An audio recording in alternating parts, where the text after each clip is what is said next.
manifesté aujourd'hui dans la commune de Cocody pour réclamer la reprise des cours. Les autorités malgaches peinent à lutter contre la rougeole que la malnutrition a transformée en épidémie. Bonsoir, bienvenue dans le 19h. Dans la commune de Cocody, précisément au feu du carrefour Sogefia, des élèves étaient dans la rue ce mardi pour réclamer la reprise des cours suspendus depuis plus d'un mois. La marche a été dispersée par les forces de l'ordre. Nous Sangaré, Clément Beaucoup.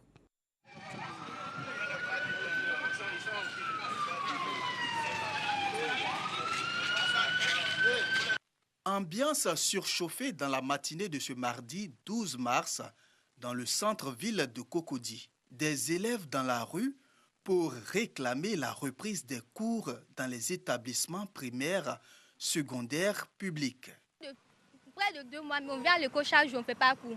Il y a d'autres qui quittent à Bobo, Yopugo, Gozavi pour venir à l'école. Quand on vient, nos parents déposent beaucoup d'argent. Nous qui sommes le futur du pays, si nous ne venons pas à l'école maintenant, comment on va faire maintenant? Alors que ceux qui sont censés nous encadrer, là, les professeurs ne viennent pas à l'école. Chaque jour, on vient à l'école, les salles sont vides, il n'y a pas d'élèves ni de professeurs. C'est pour ça qu'on a décidé maintenant de faire une marche. En tant qu'élève, si on s'est inscrit pour venir à l'école, c'est parce qu'on veut étudier. Nous, on veut faire quelque chose demain, on ne veut pas rester là à vagabonder. C'est pour ça qu'on s'est inscrit. Donc, si on vient à l'école, on veut qu'il y ait des profs pour nous enseigner. Mais s'il n'y a pas de profs, ils n'ont qu'à revoir la situation. On a peur, on ne veut pas reprendre une année blanche, on va reprendre notre année. Ça fait 1 an de retard. 1 an de retard, c'est beaucoup. Ça fait combien d'élèves qui passent en classe supérieure dans les autres pays pendant que nous, on est là, on reprend. Ça nous met en retard, on ne veut pas ça. On veut tous avancer. La manifestation a été dispersée par la police. Plus d'1 mois que les cours sont paralysés dans certains établissements scolaires et secondaires publics du pays. Un cadre de dialogue État-syndicat est ouvert. Son objectif, analyser les différents points de revendication. Celle-ci porte sur la revalorisation des indemnités de logement, la suppression des cours de mercredi, de l'emploi d'instituteurs adjoints IA, ainsi que le relèvement au double de toutes les primes liées aux examens scolaires et la rémunération de la surveillance des examens. Un mot de santé, le Conseil national des retraités de Côte d'Ivoire s'instruit sur la couverture maladie universelle.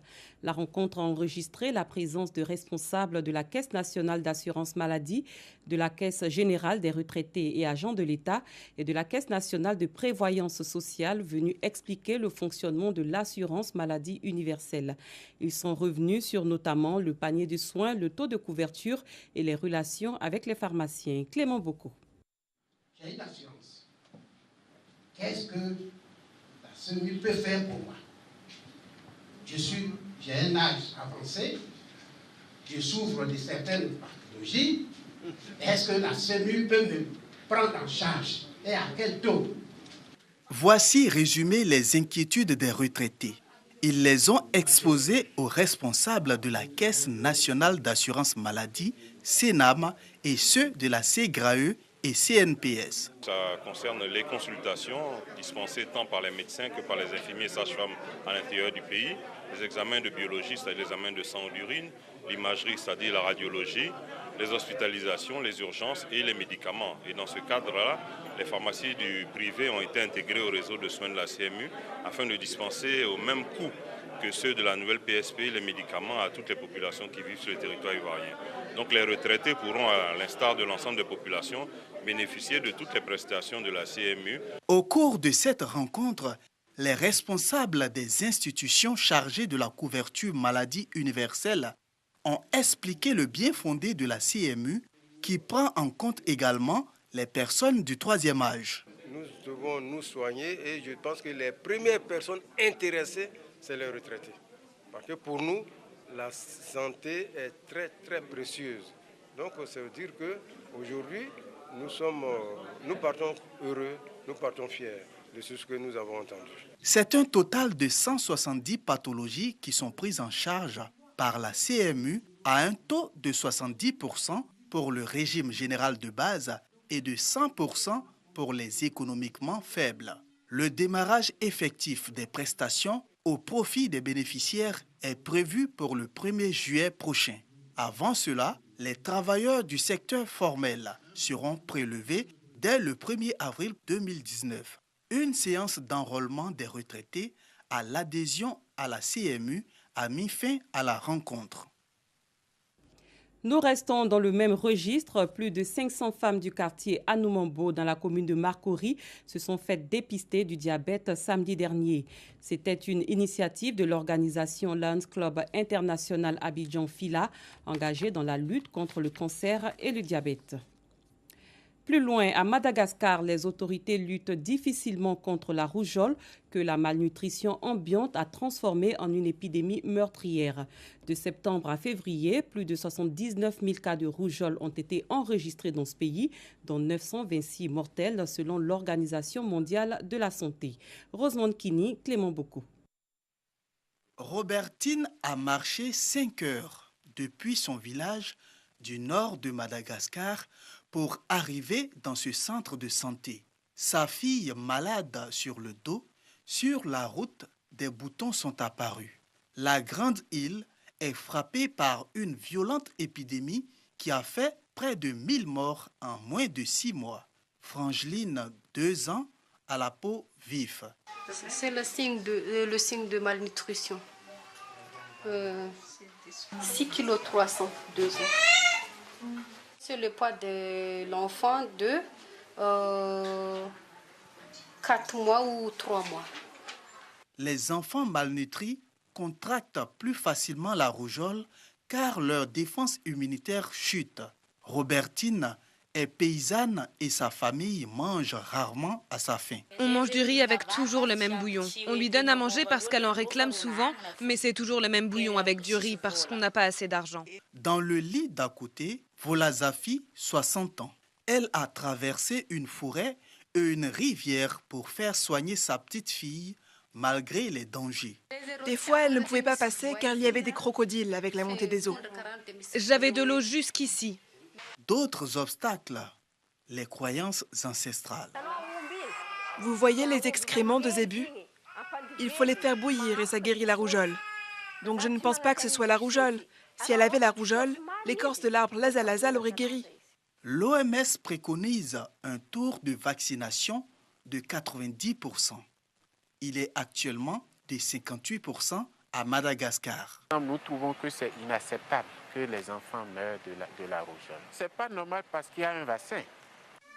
5,6 millions de vaccins sont en train d'être distribués en réponse peu tardive, alors que plus de 80 000 personnes sont déjà atteintes. Retour en terre ivoirienne, les soldes ont officiellement débuté dans plusieurs magasins et boutiques d'Abidjan et de l'intérieur du pays. Cela grâce à une activité de l'Union fédérale des consommateurs de Côte d'Ivoire dénommée Semaine des consommateurs de Côte d'Ivoire. Les populations pourront ainsi s'offrir des produits à moindre coût de plus de 5 000 marchands. La période des soldes prend fin le 31 mars prochain. Doigt de laser. Ce site internet dénommé Toseka est une plateforme de géolocalisation des marchands en solde.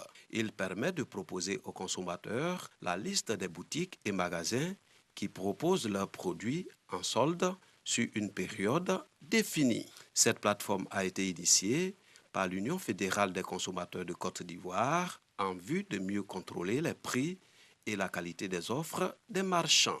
Toseka, c'est une plateforme qui permet à l'utilisateur de recueillir, de pouvoir communiquer à l'ensemble des autres consommateurs des informations pertinentes sur le marchand, sur le produit donné. Il nous arrive souvent de nous poser la question ou de poser la question à un proche en disant où je peux avoir une chemise, où je peux acheter un jean.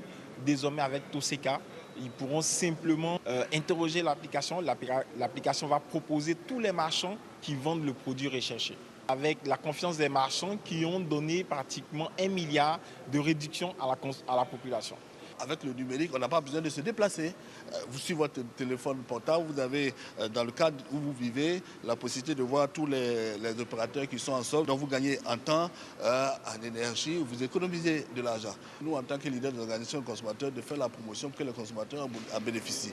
L'État légifère, l'État prend des textes de loi. C'est à nous de donner vie à ces textes. Plus de 5 000 marchands sont enregistrés sur la plateforme qui est visitée par 87 000 consommateurs ivoirien.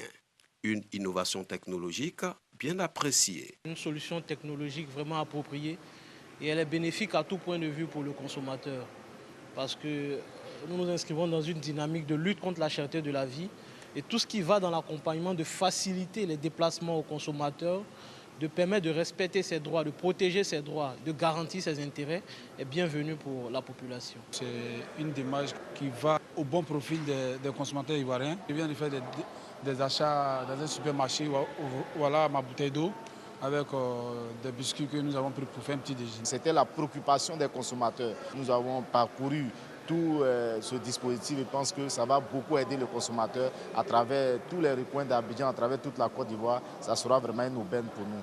Depuis 3 ans, l'Union fédérale des consommateurs de Côte d'Ivoire organise une semaine dénommée Semaine des consommateurs de Côte d'Ivoire, période au cours de laquelle les marchands proposent des produits à moindre coût. Cette activité est à sa 4e édition en 2019. Elle se tient du 10 au 31 mars. L'écrivain Bernard Belin Dadié, considéré comme le père de la littérature ivoirienne, est décédé samedi dernier à l'âge de 103 ans.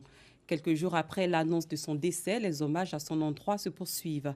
Figure de proue de la littérature ivoirienne, Bernard Dadié est l'auteur d'une œuvre qui aborde tous les genres littéraires, poésie, roman, théâtre, chronique et conte traditionnel. Dangui Dangui.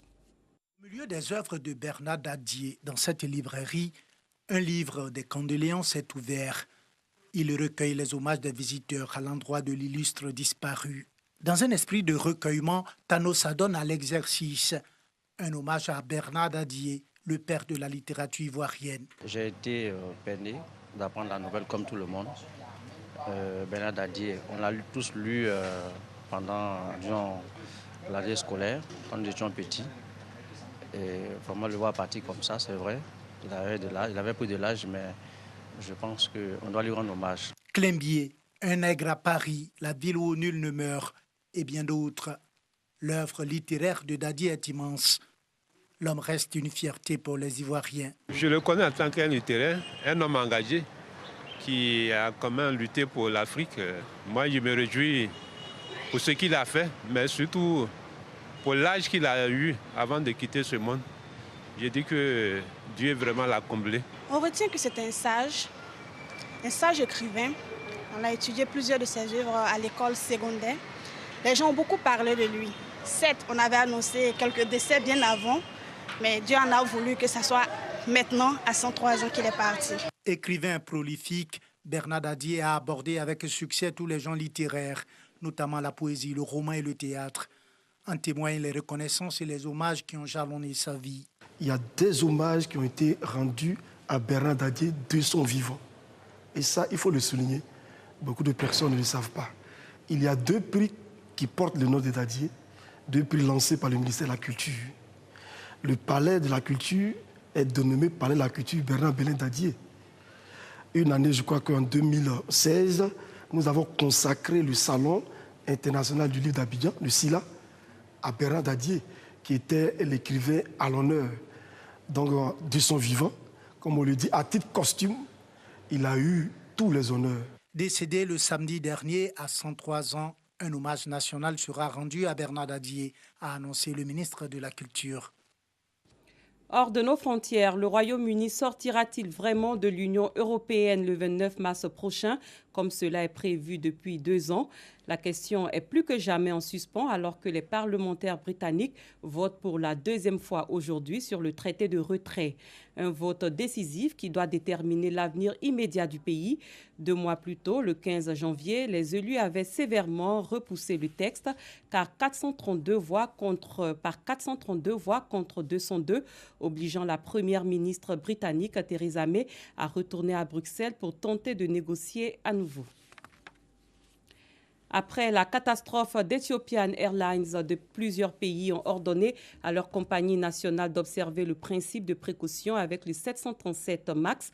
L'Australie l'a interdit dans son espace aérien, tout comme le Royaume-Uni, l'Allemagne et la France. La compagnie argentine ainsi que le Norwegian Air Shuttle ont cloué leur modèle au sol.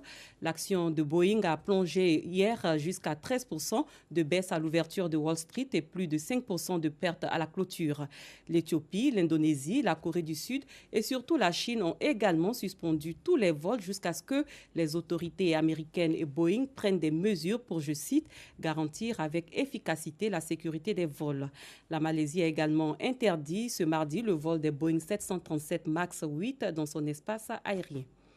Ainsi s'achève cette édition. Merci de votre aimable attention. Très bonne soirée. À très bientôt.